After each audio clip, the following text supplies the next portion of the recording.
So as an appointee to this federal agency, I have the pleasure and honor of actually serving with a number of tribal members, American Indians, who have reminded me on a consistent basis that all lands are Indian lands. And that's, you know, however anybody wants to think about history, but Phil, you mentioned the Washoe yes. tribes.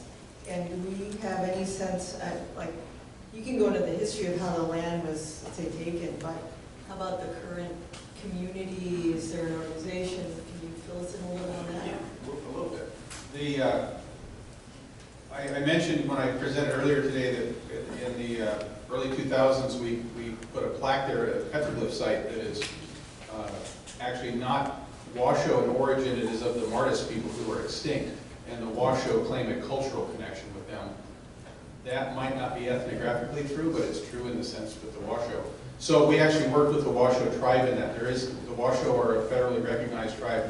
They have a headquarters in Reno. And Carrie Smith, the Truckee archaeologist, has very good relations with them. I remember talking with a tribal liaison named William Dancing Feather. I'm not sure if he's still there. It's been a while. But Carrie could certainly put you in touch with him. But the Forest Service has a very good relationship with the Washoe. But getting back to the Martis people, in the little bit of research that I've done, they actually are more ethnographically connected with the northern Maidu tribes, who are the current tribal group on the west side. And again, they're a federally recognized tribe.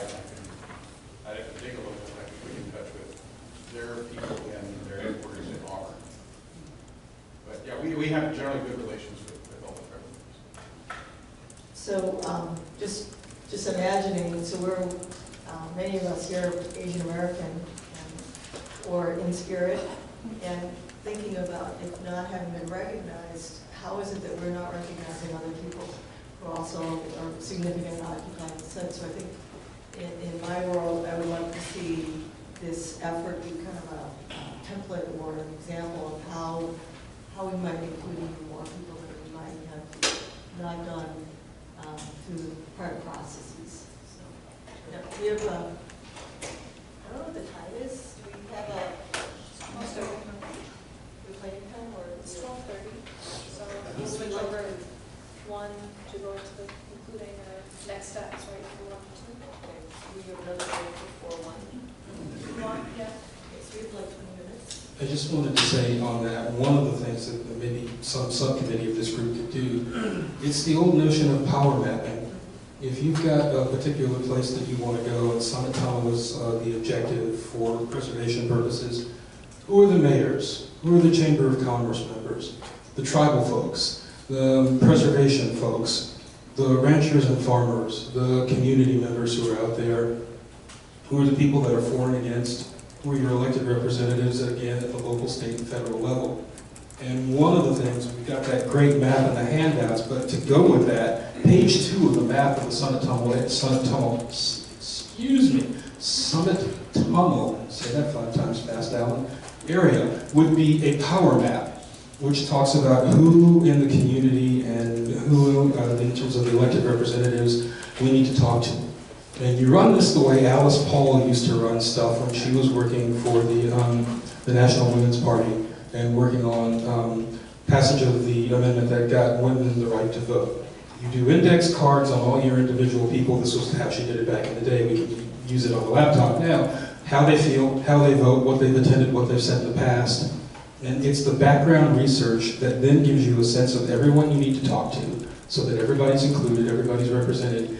And then also, who are your champions, your local spokespeople? Because the last thing you want is some guy in a tie from DC coming out there and telling people in Truckee, this is a really good idea, trust me, I'm from Washington.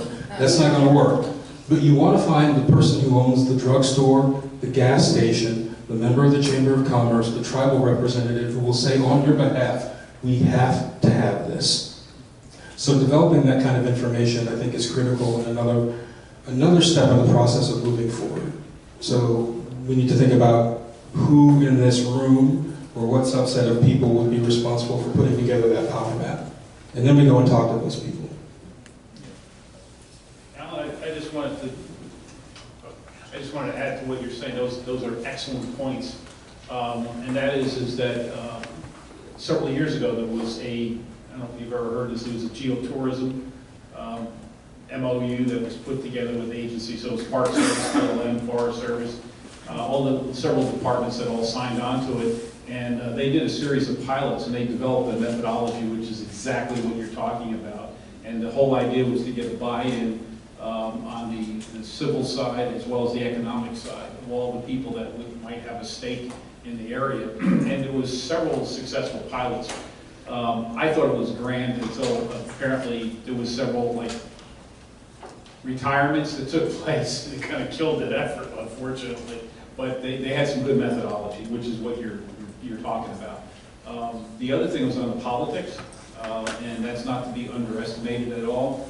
I can remember before I left my position where folks in the Forest Service at high levels were scrambling because there was this Congresswoman, was it Chu, that said she was getting complaints about the area in the San Gabriel Forest that didn't particularly like it, so she decided that maybe we need to have a mining. And it was very interesting to see the reaction to that internally in the agency, which was, oh boy, we better do something about this. And it was amazing because we had a district out there that was probably, if you were ranking things, you'd call them 4 on the budget area. They weren't after that. All the attention that was provided at the higher ends of the agency, there was a focal point, and she made her points very well. And it changed, let's put it that way. And the constituents got exactly what they wanted.